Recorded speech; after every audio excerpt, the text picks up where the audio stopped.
গরমকালে সন্ধ্যাবেলায় বসিরহাটের বাড়িতে একটা ছোট্ট ভুরিভোজের আয়োজন হয়েছিল। তো সেই ভুরিভোজটা শুরু হলো চা আর বিস্কুট দিয়ে।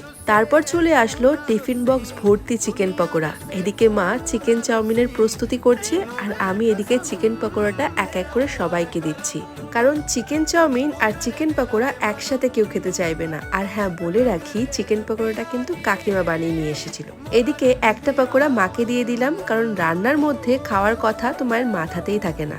আর লাস্টে আমরা একটু ট্রাই করে নিলাম। এদিকে সৌরভ আমাকে হেল্প করছে শশা কাটতে, কারণ চিকেন চাউমিনের উপরে একটু শশা দিয়ে সবাইকে সার্ভ করব।